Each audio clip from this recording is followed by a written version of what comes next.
Saving money in college. Today we'd like to inform my audience on how to save money while they're in college. College students live in a society that tells them that they have to be up to date with the newest trends. And being up to date with the newest trends means an increase in spending. Students should be informed of the difficulties of saving money, the importance of saving money, and how to start saving money now and to handle your wallet. Have you begun to save your money? Are you happy with the amount of money that you have in your bank account, in your wallet? Have you begun to save money for your future self? College students have a lot of pressure on them. You must decide your future career, do schoolwork, and go into your adult life.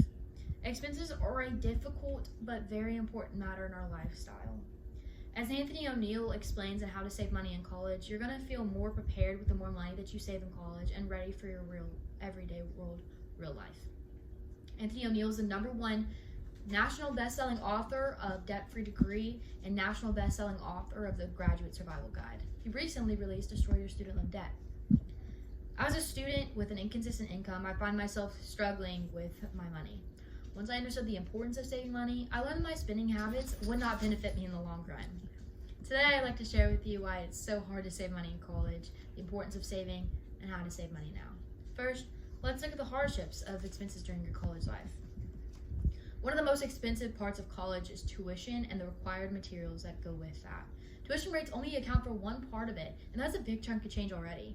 Choosing a college is a difficult process, but it's going to save you a lot more money to be in-state typically rather than going out of state. On top of finding out where to live, you must find where your incomes are going to come from, where your essentials for food, necessities, and wants. Required materials like textbooks won't be included in those fees. According to the National Association of College Stores, in 2018-2019, students spent an average of $415 on course materials, $419 on technology, and $108 on supplies. Credit cards are very accessible to our age group, but most haven't been taught how to avoid simple mistakes with usage. But they can be a great tool, an absolutely great tool, but they easily can be misused. In academic success and well-being of college students, financial behaviors matter. It is said that 43% reported never or not applicable to paying off those credit card debts, which builds up interest and negatively affects your financial lifestyle. Now that we've talked about the difficulties and expenses, let's look at why you should start saving. Saving money is an investment in your future self. One day you're going to want to get a new vehicle or a new house. These big purchases are so overwhelming. But money talks. You can negotiate a lower price by showing the seller the cash that you can hand over right now.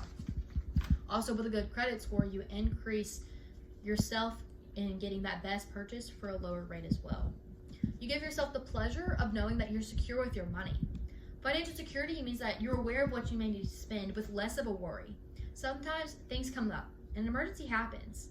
In a Good Call article written on April 2nd, 2016 by Candace Talmadge, an advisor survey found that participants rated 51% of unanticipated expenses making up for their financial distress. Example, you get a flat tire, you're off the interstate. You can rest assured that you don't have to pile together to get that cash and that you have that saved, and you're going to feel at ease mentally. Your vehicle is going to be up and running on that interstate. One day you're going to want to retire. Saving allows you to prepare for the future without a consistent income. You give yourself the opportunity of working less when you reach a certain age, or you can just retire earlier overall. Now that we know the importance of saving, let's look at how we can start saving money now. Our spending habits will likely need to change. We must keep ourselves accountable, spending our money with a mindset of business before pleasure. We must learn to make a budget plan to include our expenses and stick with the plan. In an article from Good Call, Paul Moyer, owner of SavingFreak.com, said the best thing that you can do is move all your cash to a savings account where you can't see it in your checking. Whenever you figure out your expenses, move that money over and nothing more. This gives you less of an opportunity to overspend. Habits take time to create. Remember that you're investing in yourself. Be smart and use your resources. We often get a student discount with these cards right here, or just through verifying our own email. Or you can go on studentbeans.com, and it has, after you verify your account and your student email, you get a list of coupons. Use those. Anthony O'Neill's on a webpage stated to use a campus meal plan if you can do it. It allows you to be flexible, and if not, buy your groceries. Use generic brands, spread the cost with roommates, and that way it'll be a little cheaper for you. It's okay to go out, but be strategic with that. And be patient. Budgeting is all trial and error, and you have to find a process that's going to be best for you and how to change your habits. Today I've demonstrated the hard reality of saving money in college, why it's important, and how to save. We must always keep in mind the money that we're spending because it is a huge aspect of our life for not only our present but our future selves.